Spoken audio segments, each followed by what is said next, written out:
Okay, good morning all. From last lecture, we are discussing about the cast ions, and in the first introductory lecture, we have discussed about the cast ions, their compositions, and their general properties, and after that, we have discussed about their brief classification, and from that classification, we have started discussing about the different types of the cast ions depending on their microstructure, and from that we have finished the discussion related to the first type, that is the white cast iron.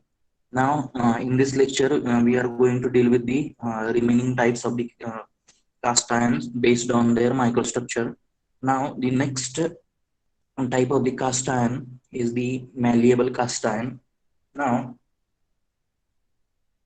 the malleable cast irons, these malleable cast irons are nothing but white cast irons only. Initially, these are only white cast irons. Just we are doing a heat treatment process on the white cast iron. And whichever heat treatment process is performed on that white cast iron, that heat treatment process cycle is shown in this diagram. It is named as malebolizing heat treatment cycle. Now, in short, I will tell you first that what is the meaning of the heat treatment process. Now, heat treatment, it is a process which consists of one or more cooling and heating cycles. Okay, one or more cooling and heating cycles and some holding time. Okay, one or more cooling and heating cycles with some holding time, and we are doing the cooling. During the cooling we can use the different cooling rate to change the properties of that material. That process is termed as the heat treatment. Heat treatment process generally consists of uh, first, you can see from this diagram only, this is the first part from this origin to this point T1. This is the first part, this is the heating cycle. Then the second part, here we have maintaining some constant temperature, this is the holding time. And after that we are doing the cooling with the different cooling rates. Okay, this is the heat treatment process. And what is the purpose of performing the heat treatment process? Heat treatment process is performed to change the properties of the material according to our desire or according to our need. That will be termed as the heat treatment process.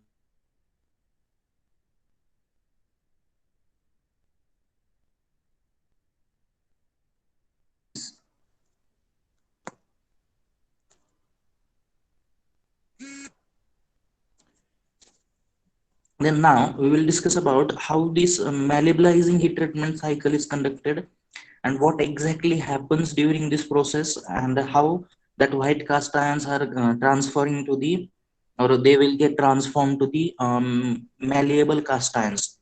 Okay, now please try to understand this diagram. Now this malleabilizing heat treatment process, initially we are taking white cast iron, then that white cast iron is heated. Okay, this is the room temperature. We are starting the heating. Gradually we are doing the heating to that white cast iron, and we are doing the heating up to this T1 temperature. Here it is marked by this T1 temperature, and generally this heating process is carried out up to 800 to 950 degrees Celsius. You can select the range depending on the composition of that white cast iron. Okay, we can select the range depending on the composition of the that selected white cast iron. Then generally this temperature will be in the range from 800 degrees Celsius to 950 degrees Celsius.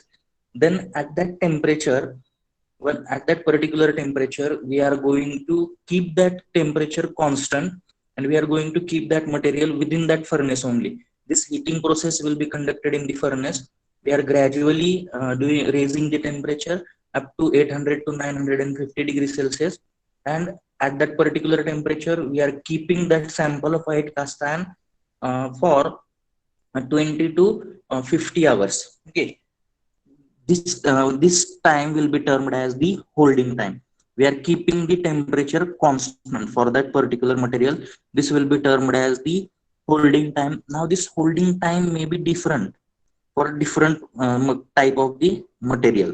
Okay, if you have selected, as composition changes, the heating temperature and holding time will be different, but generally it will be from 20 hours to 50 hours we are holding at that particular temperature. And after doing the sufficient holding, then why we are doing the holding here, why we are holding that particular sample at that constant temperature, because there should be uniform heating. Means if you have taken some sample, then from the surface of that sample and at the center of that sample, temperature should be same, and whichever microstructure will be there at that temperature, at the higher temperature ranges, that microstructure should be uniform throughout. That's why we are giving some holding time for that selected temperature range. Then after doing the uh, first we are doing the heating, then we are holding at that particular temperature to get the uniform temperature and uniform microstructure or uniform phases. And after that we are doing the cooling of that particular sample, and this cooling can be done by selecting the different cooling rates. Okay, you can select the different cooling rates, and depending on the selected cooling rate only we are getting the different microstructures. Okay, here I have given you different microstructures. This dotted is the not part of our this malleabilizing process. If you have done the cooling with the very faster rate, means directly we are taking that sample from furnace and you are dipping that into the water, that will be the faster cooling or faster, you can say that it is a water quenching process. You will end up with the martensite phase. Okay, martensite phase will be there, but this is indicated by dotted line because this is not the part of malleabilizing process. That's why it is indicated by dotted line.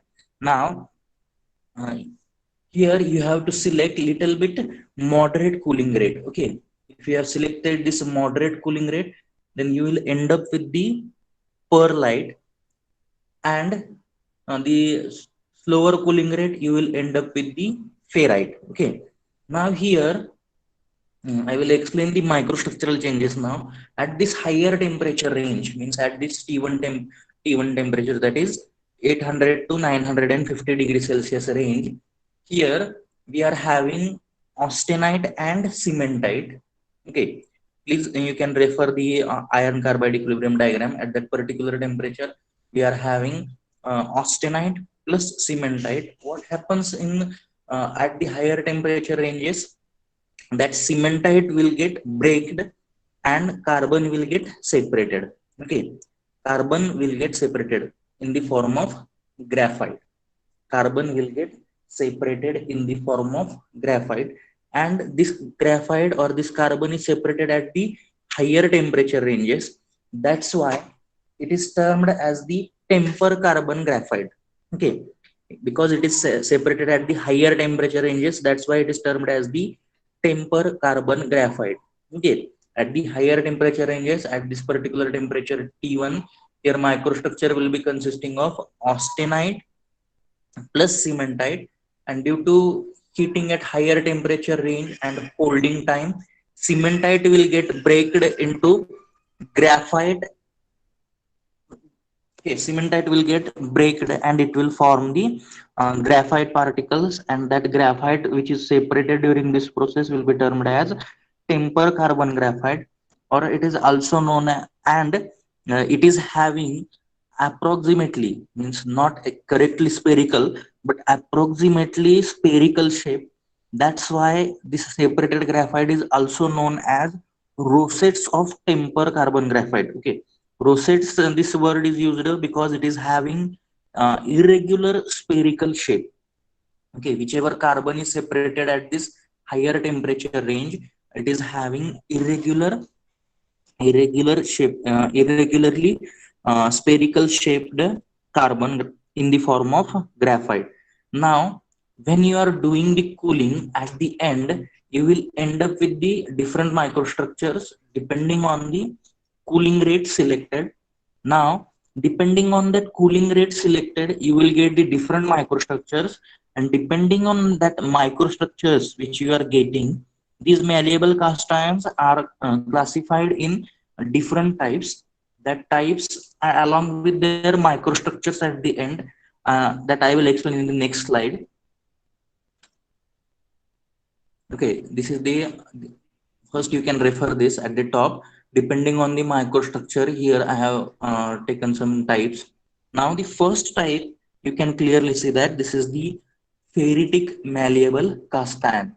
Okay, its microstructure, whichever microstructure is there, I have indicated that in the bracket, and this microstructure will be present at the room temperature.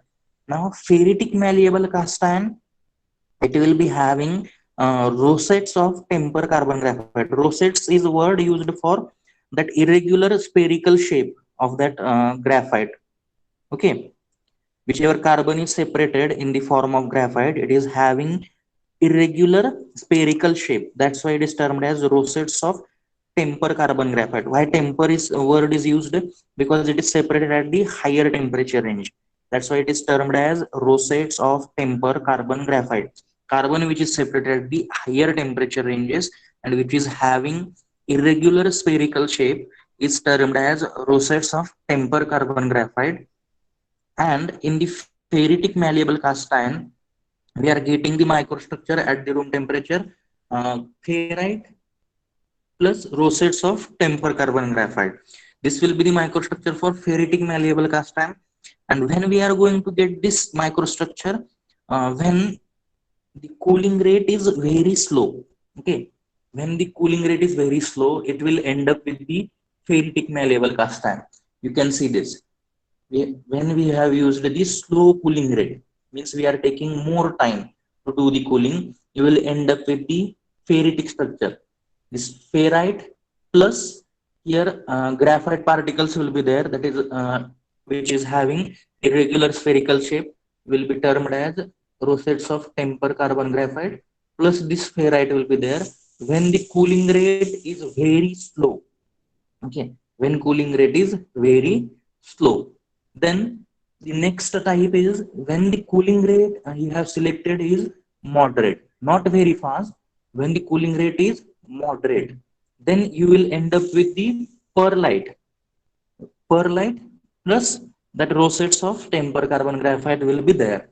Okay, that type of malleable cast iron will be termed as perlitic malleable cast iron. When cooling rate is moderate, then microstructure at the room temperature will be perlite plus rosettes of temper carbon graphite, and that type of malleable cast iron will be termed as perlitic malleable cast iron. And here I have mentioned the second type, that is perlitic malleable cast iron, rosettes of temper carbon graphite plus perlite. Okay, now the third type is the perlitic and ferritic malleable cast iron. Now, in this, the microstructure at the room temperature will consist of that rosettes will be there of that temper carbon graphite plus ferrite and perlite. Both phases will be there. And why both phases are there? Because here we have selected some intermediate cooling rate between these two. We are not doing very slow cooling or not very moderate cooling. Here we have selected an intermediate cooling rate. In between this ferritic malleable cast iron and perlitic malleable cast iron, we have selected the intermediate cooling rate. Then it will end up with the a malleable cast iron which will have ferrite, perlite, and rosettes of temper carbon graphite. Okay, that's why it will be termed as perlitic ferritic malleable cast iron. This is the third type. It will consist of rosettes will be there, rosettes of temper carbon graphite, and both ferrite and perlite phases will be there. Okay, this is the third type. Then the fourth type is black heart malleable cast iron. Okay, black heart and white heart malleable cast iron. Now in these two types, I will explain it. Here I have written in the bracket, that is graphite at the center and complete removal of the carbon. Now on that process I will explain. Now in the black heart malleable cast iron, what will happen? Decarbonization process will occur. Okay, decarbonization process will occur at the surface only. Okay, at the surface only. Then what is the meaning of decarbonization? Decarbonization means the removal or loss of the graphite, whichever graphite particles are formed there, that graphite particles are removed. Okay, due to the higher temperatures, it will get removed. And in the black hard malleable cast iron, what will happen? This decarbonization process will occur on the surface of the component, and whichever graphite is there, it will get concentrated at the center of that component, center or core of that component. That's why this name is given as black hard. Means whichever carbon is present in the form of graphite, it will get segregated at the center of that component, because on the surface decarbonization process will occur, and all carbon will get segregated at the center of that component. Now that's why its name is given as black hard malleable cast iron. And in the white hard malleable cast iron, whole decarbonization process will occur. Okay, in the black hard, decarbonization process is occurring only at the surface, but in the white hard malleable cast iron, decarbonization process will occur on whole component. Means from surface to the center, all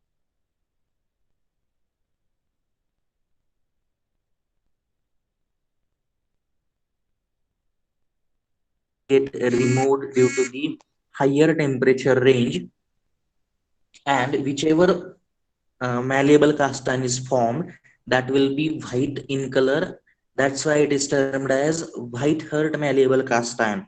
And black hard malleable cast iron will be having uh, black color only at the center, and remaining portion will be white.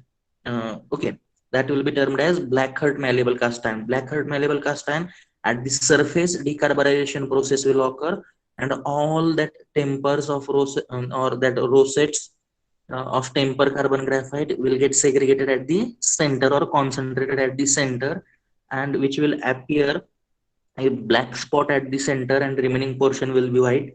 That will be termed as black hard malleable cast iron.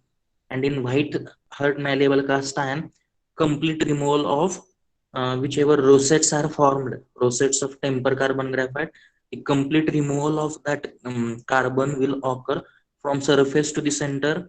All carbon will get removed, or all rosettes of that temper carbon graphite will get removed, and full cast iron will appear white in color. That will be termed as white hard malleable cast iron. Okay, now, so these are the different types of the malleable cast iron. Now, related to the properties, now as it is formed from the white cast iron only, the composition is similar to the white cast iron only. Composition is same, just we are performing the heat treatment process.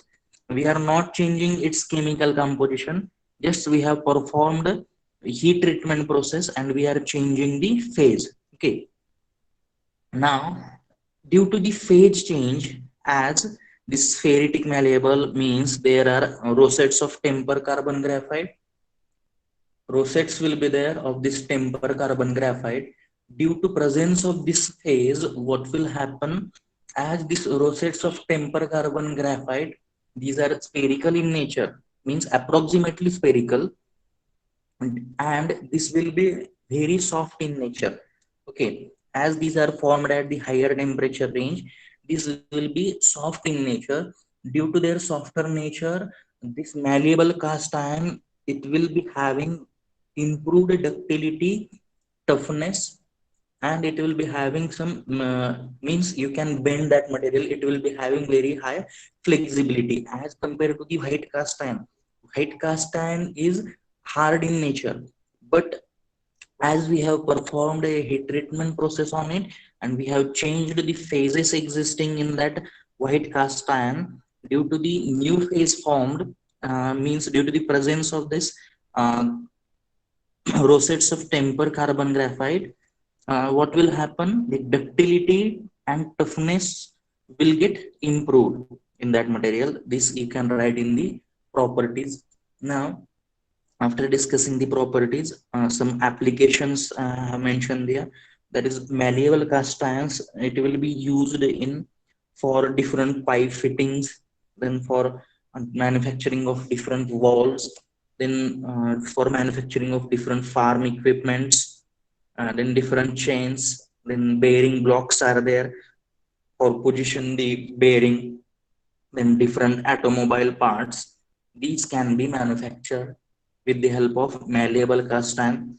Then these malleable cast irons can also be used for manufacturing of camshafts, then crankshafts, axles, then gears, then links, different links, whichever we are using in our mechanical field. Then different ordnance parts are there in the ordnance factory.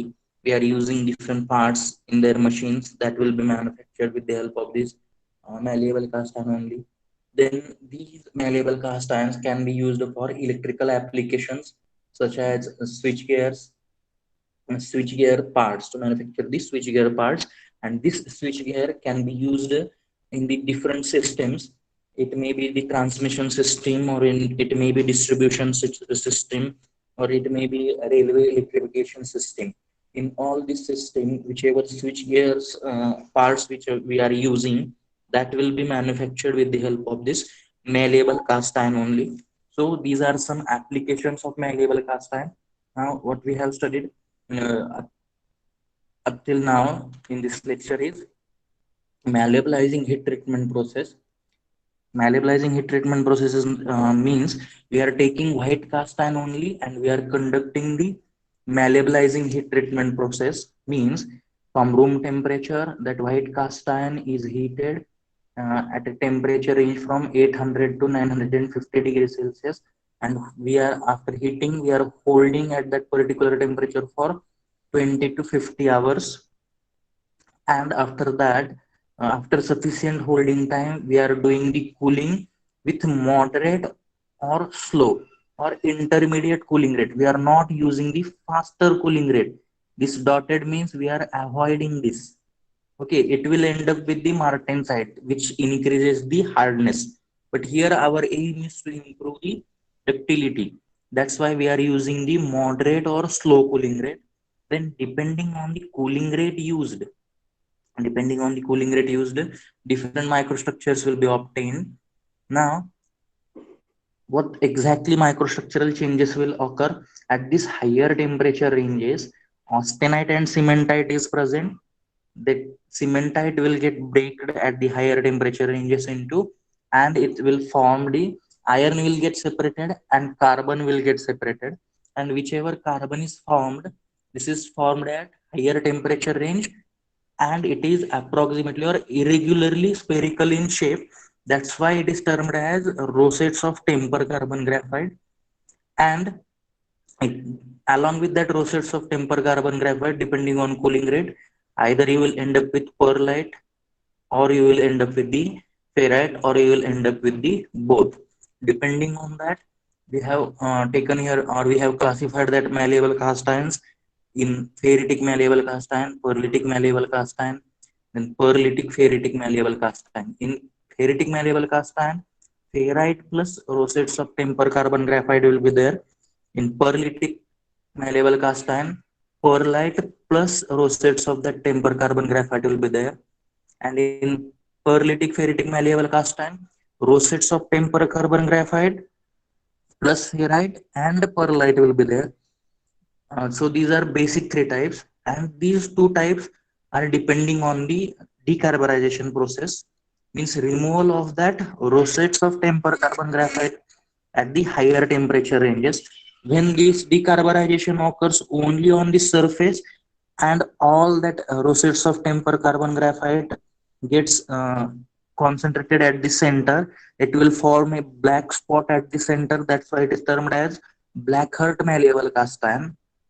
And when decarbonization process occurs on whole component and all that rosettes of temper carbon graphites gets removed, then it will be termed as white haired malleable cast iron. Okay, so these are types of malleable cast irons. And due to the presence of, what changes will occur related to the properties, it remaining properties are very much similar to the white cast iron, but due to presence of this rosettes of temper carbon graphite, which is soft in nature, ductility and toughness will get improved. and it will also improve the flexibility of that cast iron. Means these malleable cast irons will have high ductility, toughness, and these are bendable, or you can say that in short way, it is flexible in nature, and depending on that, different applications are there. So this is the malleable cast iron. Okay. If you are having any difficulty up to this point, you can ask me, or if it is clear, I will move towards the next type. Please give me reply.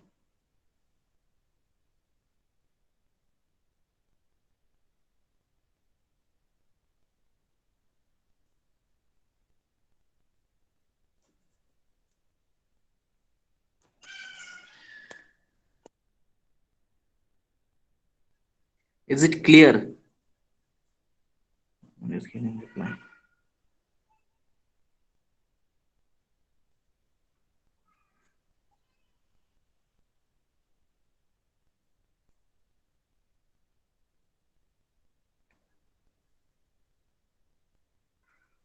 Why nobody is replying? Prajwal is there. Prajwal.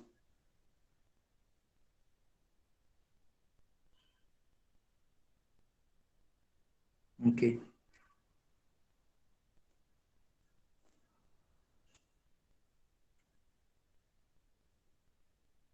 Okay. Okay. Then we will move towards the next type of the cast iron, and the next type is the gray cast iron. Okay. So in the gray cast iron,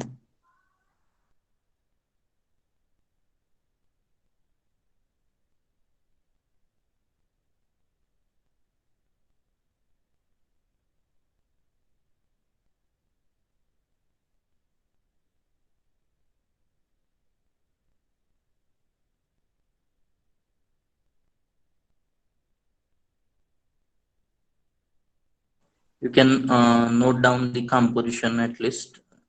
I will start it within 1 minute. Please note down the composition.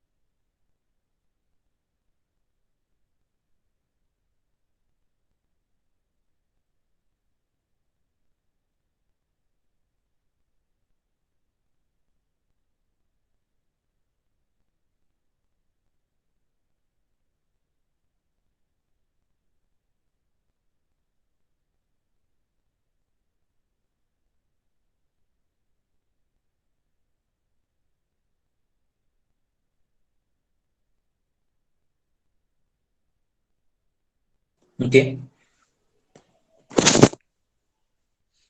Now these gray cast irons. Now the composition I have mentioned there. It is carbon. Remaining part means just in the composition of white cast iron and gray cast iron. What will be the difference? Just the amount of carbon and silicon. The range of these two will be different, and the remaining, that sulfur, phosphorus, manganese, its range will be same for gray cast iron and for white cast iron. Okay, so that you can easily remember, you can recall this composition part. Only the range for this carbon and silicon is different, and in case of gray cast iron, percentage of the carbon is little bit the in the higher ranges. Okay. Carbon and silicon both are present in the higher amount as compared to the white cast iron. Now in the gray cast iron, why it is named as the gray cast iron? Because when you have, you will observe its microstructure with the help of the microscope. You will find that in the microstructure, it has, or it will show you free carbon in the form of flakes. Free carbon or free graphite will be there in the form of flakes. That will be, and it will appear blackish or gray in color. That's why these cast irons are termed as gray cast iron.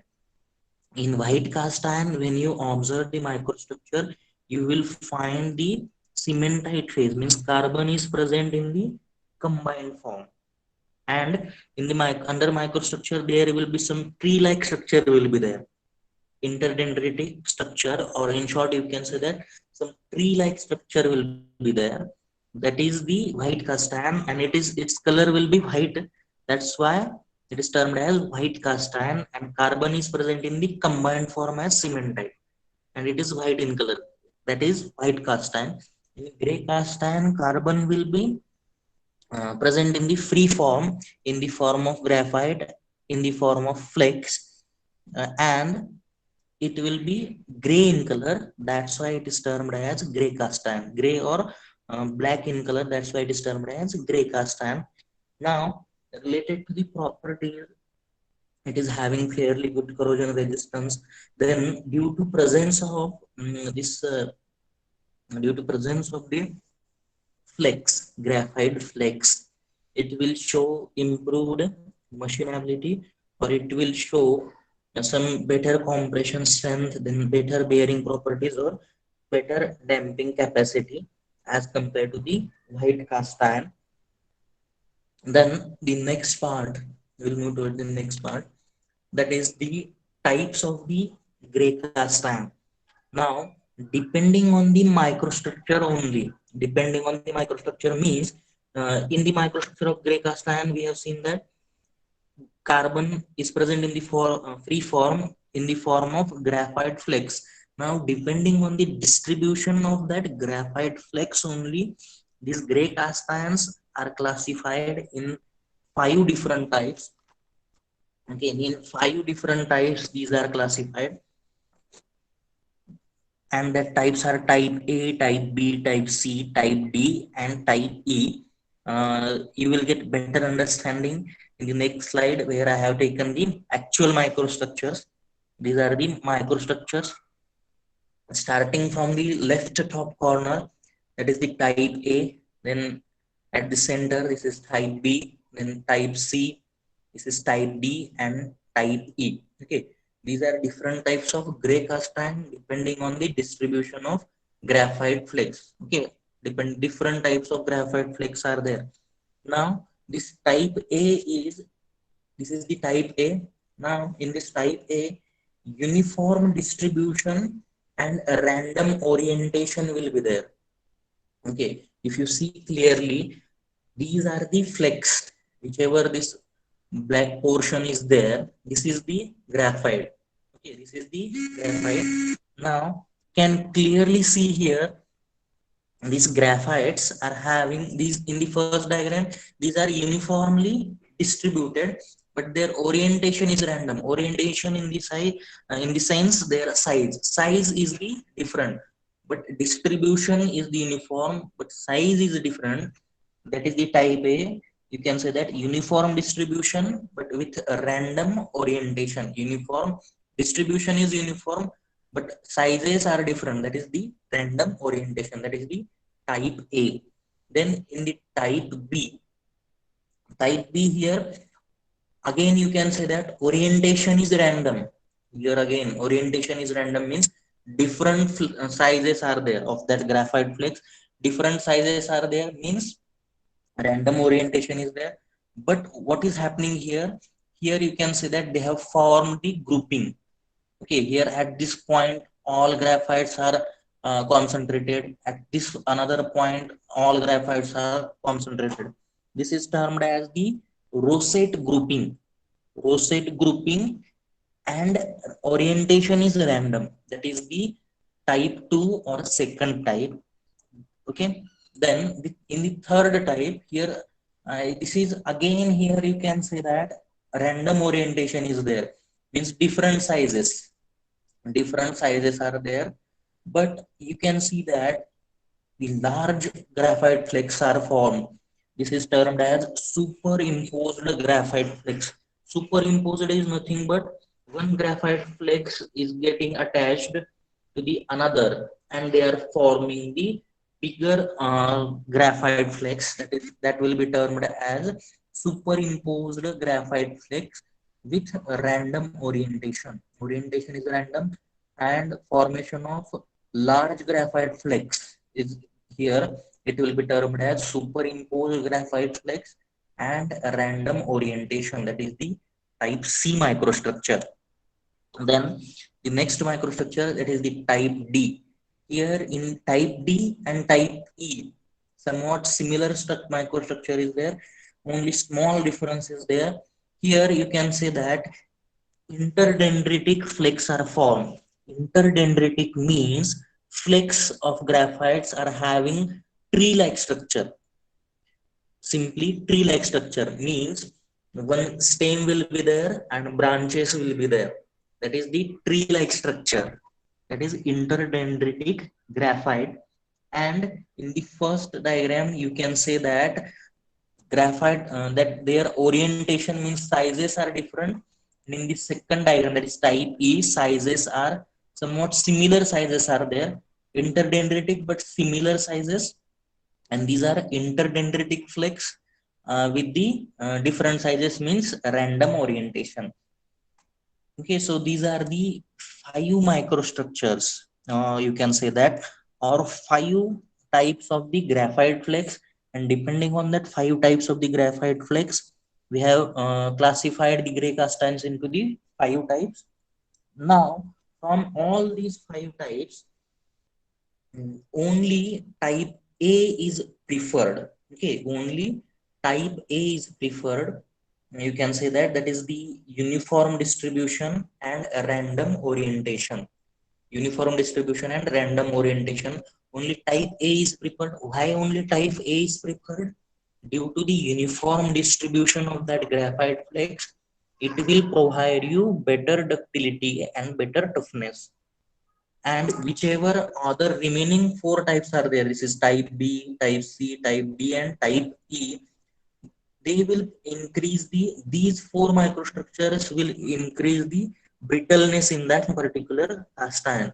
That's why all these 4 types are avoided, or these are not desirable. Only type A is desirable. This one is the desirable, uniform distribution and random orientation. Okay, out of these 5, this is the desirable. Most desirable will be uniform distribution and uniform orientation also. That will be the most desirable, but that will be the another type of the cast iron. Here, out of these 5, most desirable is uniform distribution and random orientation. This type A will be most preferred because it will provide you the required toughness or improved toughness and ductility. All 4 types, that is type B, type C, type D, and type D, it will result in the increased brittleness of that material, or increased brittleness of that particular type of the cast iron. Okay, so these are the different microstructures or different types of gray cast irons. Now, all these 5 I have explained. Now these are some applications of the gray cast irons. Composition, already I have discussed composition, properties, then its types and applications. These are gray cast irons are used for machine base, whichever machine base is there for manufacturing that, then different engine frames, then drainage pipes, whichever drainage pipes we are using, that drainage pipes are manufactured with the help of these gray cast irons only. Then elevators, industrial furnace counterweights. Okay, industrial furnace, and here comma is there. Then next are the counterweights. Then pump housing is there. Then cylinders and pistons of IC engines. Then different kinds of the flywheels. All these are manufactured with the help of gray cast iron only. So this is the gray cast iron along with its composition, properties, then different types and its different applications. Okay, so this is the gray cast iron. And after this gray cast iron, the next type is high duty cast iron or meehanite. Okay, that word is meehanite, M E E H A N I T E. or you can say that high duty cast iron. It is a type of only, it is a type of gray cast iron only, but with some modification. As we have previously discussed the malleable cast iron, that malleable cast iron is formed by performing a small heat treatment process on the white cast iron only. In the same way, this or mehanite or high duty cast iron is formed from the gray cast iron only by performing some process, or one, that whichever process we are conducting, that I will explain it.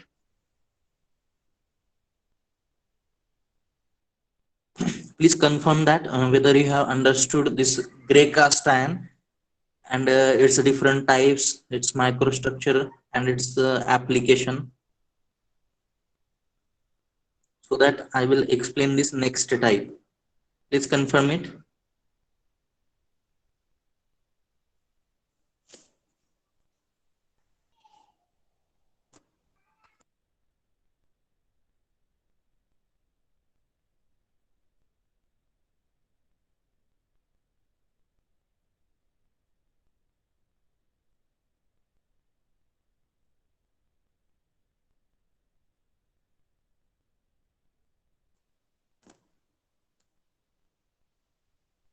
Pawan Gowri is there. Pawan Gowri, roll number 71.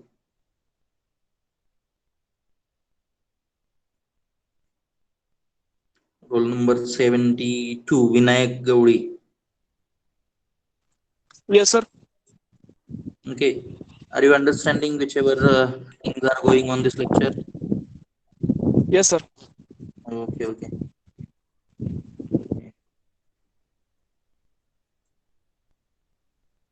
Okay, then we will move towards the next type. Now, next type is mehanite or high duty cast iron. Now, why it is named as high duty cast iron, that I will explain. Now, this is nothing but a type of the gray cast iron only. But as we have performed a special treatment process on it, we have given it the separate name, that is mehanite. Now, which what process we are conducting here? Just we are adding some chemicals. In the gray cast iron, we are adding calcium silicide or ferrosilicon, which contains 75% silicon. And when we are adding this, just in the initially we are taking the gray cast iron, we are melting that gray cast iron, and when it is in the liquid form, then in that we are adding the calcium silicide or ferrosilicon, which has 75% silicon, in that melted gray cast iron. And after that we are pouring it and we are giving the different shapes and sizes as per our need. Then what will happen here, due to addition of this calcium silicide or this ferrosilicon, we will get, here we will end up with the formation, whichever graphite flakes are there, it will form uniform size. That graphite will be of uniform size with a random distribution. Okay, uniform sized graphite flakes are formed. As previously here we have seen, here this is the type A, that is uniform distribution and random orientation. Now this structure, by addition of that calcium silicide and or you cannot add both calcium silicide and ferrosilicon. You have to select any one. Either you have to add calcium silicide or you can add ferrosilicon. Now due to addition of that, what will happen here, this orientation is random in this type A. This orientation will get transformed to the uniform orientation instead of random. Means instead of this different sizes of graphite flakes, it will get transformed to uniform size and uniformly distributed. Okay, or sometimes you will end up in some kind, you will end up with the random distribution, but in generally you are getting the uniform graphite flex, and distribution is also very uniform. Due to that, what will happen, the mechanical properties of that cast iron will get improved, means that cast iron will provide you high tensile strength. It will provide you high tensile strength. That's why this is termed as high duty cast iron, because it will provide you high tensile strength. That's why the name is given as high duty cast iron. And these cast irons, high duty cast irons or mehanite, these are obtained by addition of calcium silicide or ferrosilicon. And this calcium silicide or ferrosilicon, these materials are termed as inoculants. Okay, inoculants. That's why these cast irons are also known as inoculated gray cast iron, because we are adding inoculants materials. That's why these are termed as inoculated gray cast iron. Inoculated gray cast iron, because we are using inoculants like calcium silicide and ferrosilicon in this process. That's why it is termed as inoculated gray cast iron. And at the end, due to changes in the microstructure of that graphite flakes, we are getting the high strength. That's why these cast irons are termed as high duty cast irons. Okay, and due to the change in the graphite flakes, means they are uniform in size.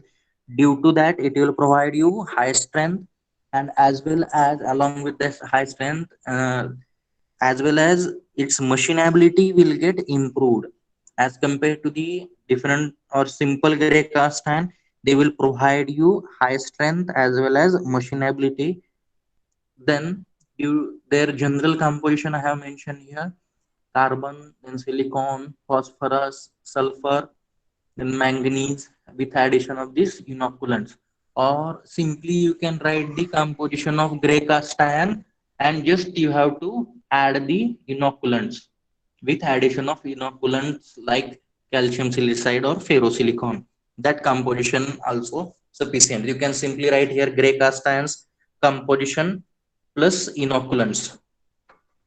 Then their properties: high tensile strength as compared to the gray cast irons. That side is named as high duty cast iron.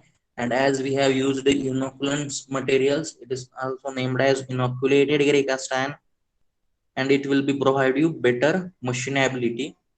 Then different applications of this mehanite or high duty cast irons are: these cast irons are widely used for the different manufacturing of different machine parts, which are subjected to the wear. Okay, which are subjected to the wear, or little bit friction is there at that particular application. We are using this high duty cast iron or mehanite or this inoculated gray cast iron. Means the components like gears, brake drums, then steam engine cylinders, all these are manufactured.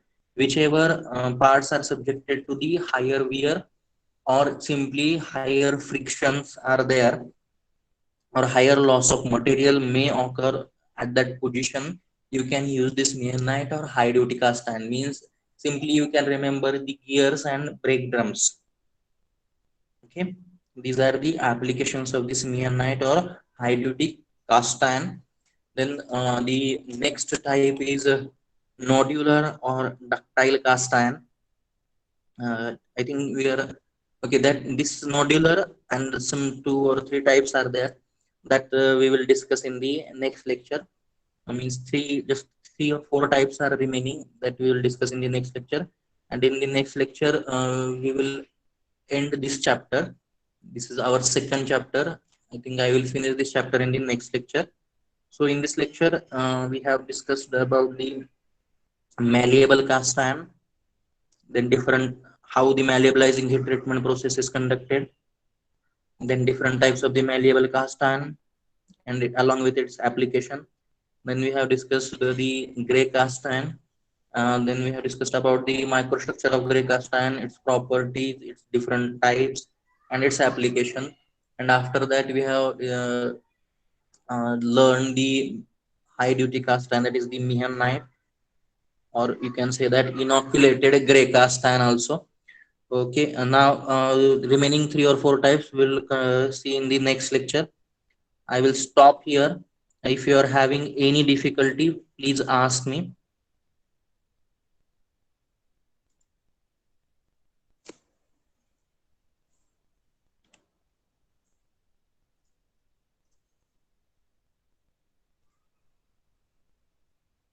Okay, thank you.